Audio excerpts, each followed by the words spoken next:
Yo, what's Sam? I'm back. Single axle day cab driver. And look, before you do anything, go on and just hit the like button. You're gonna like the video anyway. You already know this. It's gonna be a dope video, so just go ahead on and just hit the like button. You know what I'm saying? Like I say, the like button helps me out in the YouTube algorithm. It helps get this video out to more people.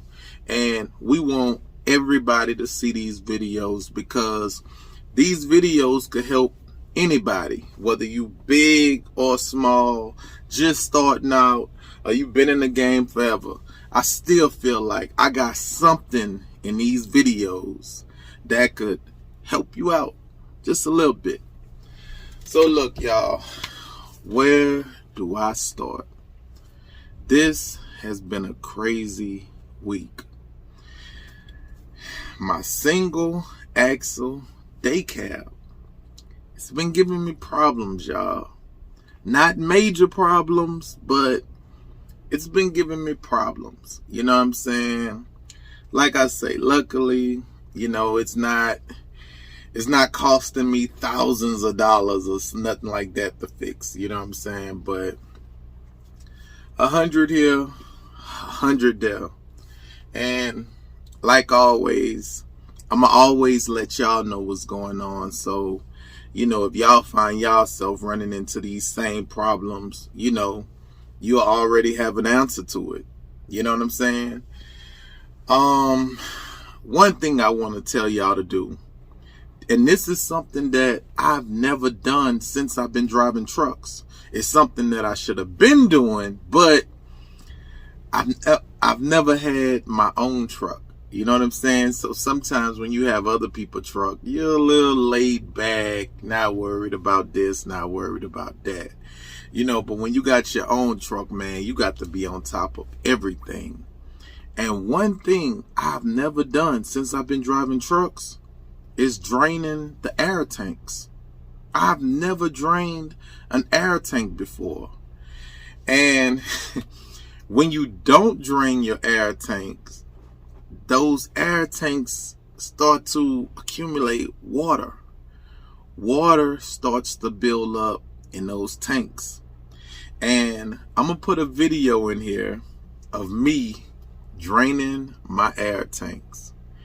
And when you see the amount of water coming out of those tanks, that'll give you a good idea on when was the last time that I drained them. Quick lesson, y'all. Always drain y'all air tanks. If you don't drain your air tanks, water is gonna build up in there. So let's see if I got water inside of mine. Damn.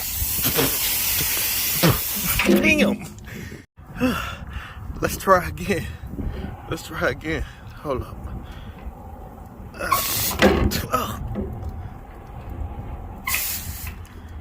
Damn.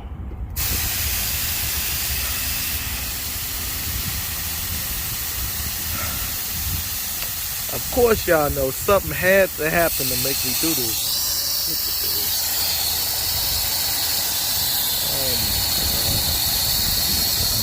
And keep in mind, this is something that you're supposed to do every day. You know what I'm saying? Now, going forward, I am going to do it every day. You know what I'm saying? But this is something you're supposed to do at the end of your day. When you getting out of your truck, about to call it a night or call it a day, drain those tanks. Because what's going to happen, again, learn from my mistakes. Let me make the mistakes so you don't have to make them. You know what I'm saying? I don't mind. You know what I'm saying? But what's going to happen if you don't drain your air tanks? What's going to happen is the water and all of that stuff inside of those tanks is really just going to corrode the tanks. And eventually you're going to end up having to replace them. It's going to make the tanks start to rust on the inside. And if you ain't got to go through all that, don't go through it. It's really as simple as pulling a string or pushing in on a knob and just letting all of that air out. And you could save yourself a couple $100. Now, if you want to know what led to me finally draining my air tanks, I'll tell you. So I didn't just decide like, you know what, let me just do the right thing today. No, something went wrong in order for me to do what was right. You know what I'm saying? My air tanks wasn't working. So all of us truck drivers, we all know that your air pressure is supposed to build up to 120. It gets to 120, you hear that to start releasing that pressure. You know what I'm saying? Get in the truck in the morning, you let your air pressure build up. Well, mine wasn't building up at 120.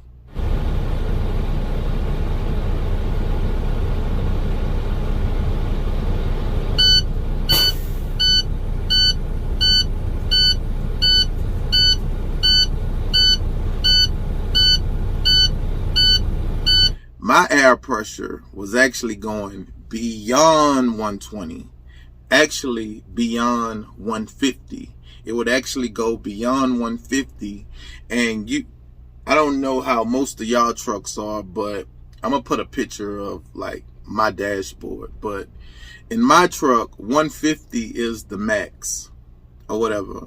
So mine will go behind 150. And once you go beyond 150 PSI, your brake light is going to light up, letting you know like, hey, you beyond the max, and at first I was freaking out because I'm like, hey, it's so much air in here. Like, is my air tanks going to explode because I'm beyond the max, but what I didn't know was, and I've learned now is once it goes to 150, there's actually a safety switch on there that's going to kick in then. And it's going to let the air out. But it's still not safe because what could ultimately happen by you having that much air in there, your tanks are not going to blow up because you have a safety switch. But what can explode is your air lines because you have way too much air going through those air lines.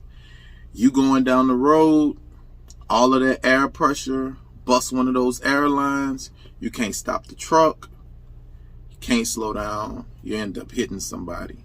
You know what I'm saying? So I'm going to get that fixed tomorrow. So tomorrow, y'all might not see me in the truck recording a video because I'm going to be taking care of my business, getting my truck fixed. Now, I was supposed to get that fixed yesterday, but let me tell you what happened. So where I park my truck at, we got mechanics over there. You know what I'm saying? So I'm like, hey, you know what? Let me go on and give them a chance. You know what I'm saying? Like, because I always go to Love's because I go to it's called Speed Co. or whatever. They have a shop or whatever like that. And I do it with my Love's card. And that's another thing to y'all. Man, if you are owner operator, get you a Love's card. Love's ain't cutting me no check for giving y'all this information. I wish they was, but unfortunately they not. So this is just, I'm just giving you some good game right here. If you're an owner operator, get you a Love's card. Eric, why get a Love's card? Like, what's so special about a Love's card? Let me tell you.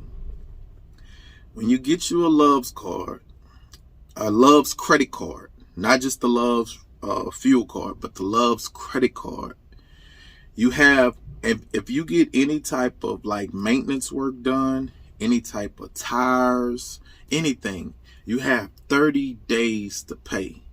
So it kind of takes the pressure off of your back of saying like, man, I got to come up off of this money right now. You got 30 days. To some of y'all, that might not be a big deal. Again, to me, 30, knowing that I don't have to worry about this for 30 days, man, that's a big deal to me. You know what I'm saying? But like I say, that's what I normally do if something's going on with my truck. And for oil changes too. You know what I'm saying? Go get you an oil change. You don't have to worry about paying for your oil for 30 days.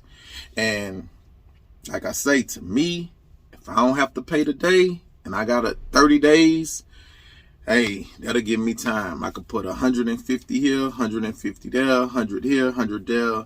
And by the time that day come, I'm good. You know what I'm saying?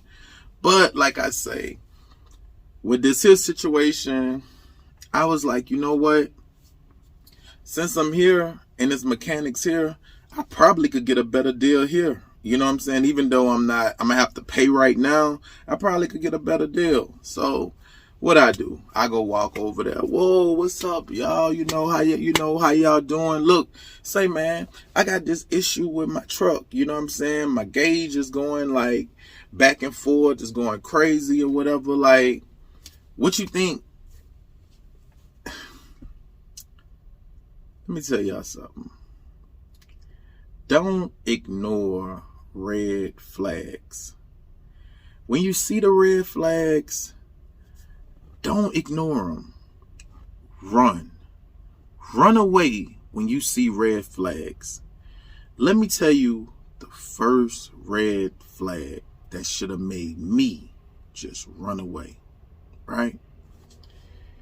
I tell a guy, I say, yeah, man, my air pressure is going crazy. Like, I used to be at 120. Now I'm going down to 150 and all of this here.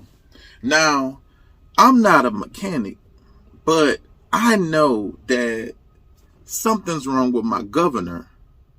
Your governor is what's regulating this your air pressure. I'm not a mechanic, but I know this, right? So when I'm looking over there because I'm waiting for my trailer. I've been at top. I know y'all like, he just jumps. He'll get right in the middle of something and he'll just jump to something else. But I'm at that actually looks like my trailer. And I've been in Tyler. My appointment was for 12 o'clock. And I think it's almost 6 o'clock right now. I've been waiting almost 6 hours to get unloaded. But anyway, I ignored the red flag. So when I told him, now I already have an idea of what's going on. I got on YouTube, researched it, whatever, bad governor, whatever. So, but I tell him what's going on. So he say, oh yeah, man, this will be a quick fix. This is a quick fix. I'm like, about how much this gonna run me? So he say, this will run you about $50. I said, dang. I say, what all you gotta do? Oh, you got too bad, your air tanks, they bad. Your air tanks need to be replaced. I'm like, nah, I don't think my air tanks need to be replaced, bro. So he was like, yeah, that's what's messing up your air pressure, your air tanks. I'm like, no, I don't think that's what it is. So he said, no, let me check it out. So he go back in. So he say, you know what it is? It's your reliever. You have a relief issue because that pressure is supposed to relief at 20. So since it's not relieving at 20 and it's going to 150, you need a new relief valve. So I'm like, I don't know. Like, that might be true. I wasn't thinking that, but you the mechanic. So, you probably know, and it sounds legit. So I'm like, okay. So he was like, what I'm going to need you to do, go to International, get a relief valve. And so I'm like, okay, where the relief valve go? Oh, the relief valve go on top of the tank. Second red flag. It don't go there. But neither here nor there. I ignored it because I want my truck fixed. You know what I'm saying? And hey, he the mechanic. So I go to International. I buy a relief valve. Relief valve, $80. But I'm talking to the guy because, like I tell y'all this in every video, I'm always talking. I'm always asking questions. Because just because you the mechanic, don't ever think that I believe every word that comes out of your mouth. I'm always checking behind you. Because again, y'all, these trucks are our bread and butter. This truck is my business. This is not just a truck. This is my business right here. This is my livelihood right here. So, no, I don't just take what you telling me. You know what I'm saying? Like, nah, bro, I hear you. I do hear you. Everything you say, trust me, I hear you. But do I believe every word you say? No, indeed. No. So, I'm asking the dude behind the desk. I'm like, yeah, I tell him the problem. Going back and forth. The needle going back and forth. So he's like, yeah, sound like your dryer could be going out. Because your dryer also regulates that. Could be your governor, could be your driver, it could be anything. So I said, well, what if the guy who's fixing my truck recommended that I replace my air tanks? No, no, it wouldn't be the air tanks. I'm positive it's not the air tanks. I'm thinking like maybe it could be governor or your dryer or whatever. But if, so why are you buying this? Well, I'm buying that because the guys say that, I need this. So he said, I tell you what, you could bring this back if it don't work. I'm pretty sure it's not this, but if it is, keep it. If not, you could bring it back. Just bring back your receipt. Eric, this dude don't know what he talking about. Why are you going through with this? Hey, maybe he do. Like, maybe, again, it sounds kind of believable. Like, it's the relief. It's a relief thing or whatever. Even though where he say the relief thing go, it don't really go that way. But the concept of what he's saying makes sense. Cool. So, I get back. I hand him the thing. So he was like, oh yeah, man, you about to be out of here now. So, everybody who I have, and this is the answer, actually, one of you guys' questions that you had. You asked me what type of engine that I have. I have a Max Force engine. Anybody that's familiar with a Max Force engine, you will know that that engine is compact. It's a lot of stuff under there. Like, it's literally no space to work. So when he was telling me about the $50 and all of this here, he had no idea the amount of work that he was about to do. So, I could have made him like, oh no, you said 50. Whatever you say 50. But me, I'm like, nah. If he go up to 100, I'm cool with that. You know what I'm saying? I know he really just trying to get a sale. You know what I'm saying? I know he don't mean what he's saying because he ain't looked under my hood yet. You know what I'm saying? So I ain't gonna do him that. Besides, I'm appreciative to you doing the work. And I know even you quoting me $50, that's cheaper than anybody else I'll go to. So I'm not going to try to beat you like that. You know what I'm saying? So cool. All right. That's not my trailer. So, okay, we go. He working on it. Clearly, I don't really think he know what he doing. So he taking forever to do it. The supervisor of the shop come up and he like, hey, damn, how much longer y'all got? I'm like, bruh, I don't know. Talk to him. He was like, well, is he almost finished? I don't know. Talk to him. He was like, well, what are you getting done? I say, honestly, I don't know what I'm getting done. I don't even know if this dude could even fix my truck, if you want to be all the way honest. You know what I'm saying? I'm like, as time go on, I'm like getting more and more doubtful that this guy even knows what he's doing. So, bam. He get the part inside of my truck, right?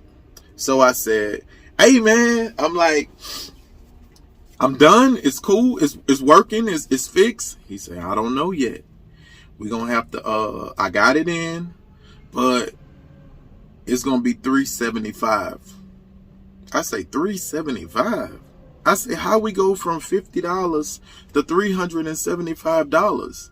So he was like, man, shoot, that was a lot of work. I had to do a lot of stuff.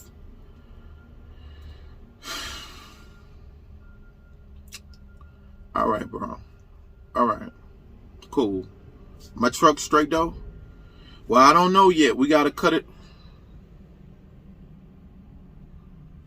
You just told me $375, and my next question is my truck good? And you say you don't know? Okay. So I get in the truck. I cut it on. I'm looking at my gauge. The gauge get up to 120. It slows down. I'm getting excited. You know what I'm saying? Because I'm like, you know what? The $375, that's probably what the people was going to charge me anyway. Whatever. So we get to 120. Get to 120, passes it up. Go back to 150. Then, pow! It settles at 150, which it was doing this before I came to you. So the piece that you took off my truck and replaced, you didn't need to replace it because it's doing the same thing it was doing before. So I'm like, all right, cool. All right, bro. Just put the truck, just put my truck and stuff, just put everything back together the way it was or whatever like that. So he was like, well, man, I'm sorry about that, but it's gonna be $375. I'm like, so you gonna charge me $375 and you didn't even fix my truck? So he was like, well, I tried to fix your truck. I'm like, but you don't want me to try to pay you. You want me to pay you. You know what I'm saying? So I'm like, you know what, bro? Just put my truck together or whatever. So he like, come on, man. You a truck driver. You got it. You got money. You a truck driver. That right there, that type of talk right there, let me know what type of person I've been dealing with the whole time. You know what I'm saying? Because now it don't seem like you trying to be a mechanic. It seems like you hustling me. You know what I'm saying? It seemed like you looking at the fact that, oh, he's a truck driver. He got money. You know what I'm saying? Regardless if I got money or not, I don't have money to waste, bruh. You know what I'm saying? I don't have time to waste. You know what I'm saying? As a truck driver, I don't have time or money to waste. And you done wasted both for that. You know what I'm saying? I've been sitting here with you all day. I done watch you eat a burrito. I done watch you go to Popeyes. Oh, let me tell you the other thing that he did. So he didn't have the tools that he needed to take the parts off of my truck. So what he do is, I think I still, hold on. Oh, dang it. I didn't have it. He didn't have the tools that he needed to take the parts off of my truck. So what he do is, he go to AutoZone, buy him some wrenches, plots, all the things he should have been had, come back to the truck, give me the receipt. So I look at the receipt, I'm like, $268. Like, okay, what is this for? So he like, oh, I'm just showing you what I had to go buy to work on your truck. So I'm like, so what, you want me to reimburse you for the $268? So he was like, nah, I don't want you to reimburse me. I just want to show you what I had to spend, to take this off of your truck. So I said, well, I tell you what, I'll reimburse you for it, but give me the tools when we finish. You give me the tools and I'm going to take the tools back to the store and I'm going to get my money. So yeah, I'll reimburse you, but when you finish with them tools, pack them up and let me bring them back to the store so I could get my money. So they're like, well, nah, I ain't trying to do all of that. I just wanted you to see it's really no point in you showing me anything. You know what I'm saying? You a mechanic. You supposed to have tools. You know what I'm saying? Like, you You a mechanic. You supposed to invest in being a mechanic. Invest in your craft. Your craft is fixing trucks. So you should be investing in what you need to fix trucks. But whatever. So I go inside. My truck still ain't ready. So I go inside to quote unquote pay this bill. So it's obviously, I don't know how I look when I get mad, but obviously other people could tell when I'm mad or whatever.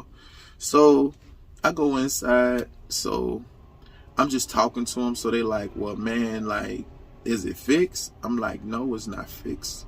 It's the same way it was before I got here. Ain't nothing changed.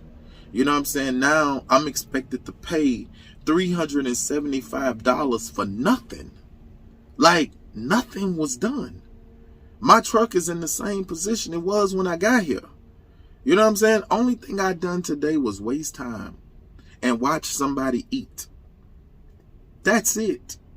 So the supervisor, the manager says, well, tell me what was wrong with your truck. So I tell him. So he was like, oh, well, all you got to do is get a governor. A governor is $50. Hold up. You a mechanic?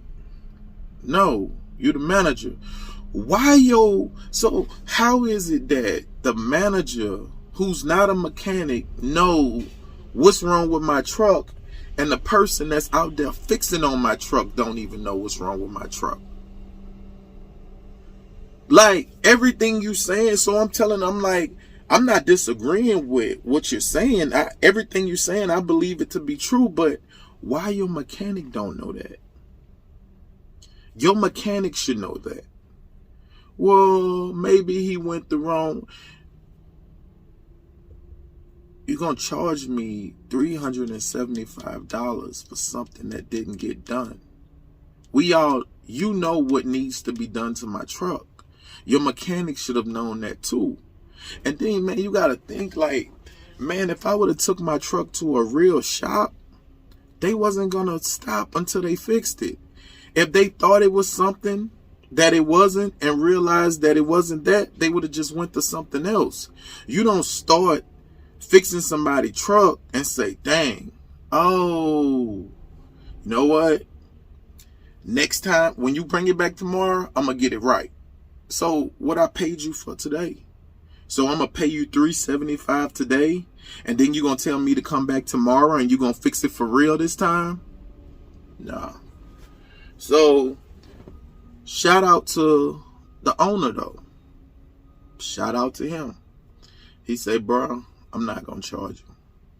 That was his bad for not knowing what he was doing. So I'm not going to charge you for that. Much respect and much respect. Like, I respect you for that, bro. I do, because at first I was like, man, this is some bad business. Like, bad business on your end. Like, because your mechanic is how y'all say it? I'm gonna just say representative. Your mechanic is a representative of your shop. When I think of your shop, I think of your mechanic. The experience that I have with your mechanic is the experience I have at your shop. He's the face of your shop. So if he's doing bad business, that's a bad look on your shop, bro. But again, I respect him. You know, he handled me good. He's like, man, don't worry about it. You ain't got to pay us nothing. Now, as far as that part, I couldn't bring the part back because I went and asked him. I said, hey, can you put that old part back on my truck, since wasn't nothing wrong with that, and I could just take that new one back? And he was like, nah, I can't do that because I actually broke it. I broke the old part taking it off your truck or whatever. So, man, I don't even know if it's a moral to this story. I would just say, sometimes it's good to give people a try, give people a chance, but sometimes, bro, just stick to the professionals. The professionals might be high, but sometimes it's better just to stick with them, bro. Go where you know you're going to get taken care of. You know what I'm saying? These are not just trucks. You know, these trucks are your business, your livelihood, your money, your income, your everything. So take your trucks to people that's as serious as you is about your truck. Take your truck to somebody else as serious as you. And this is my longest video that I've done, but man, I really needed to tell y'all about this. And man, shout out to y'all. Like I always say, man, hit that like button. Hit that like button. It helps me out. It helps my video get out there. And like I say, man, even if you can't learn something from it, don't just assume that the next person can't get something out of it. You know what I'm saying? And that's it, y'all. And dang, I know I said this video was supposed to be about comments, but the next video I do, I got y'all. It's all about comments. Drop some more comments so I can have longer material to come with, but I'm out here, y'all. Oh, single axle day cab driver.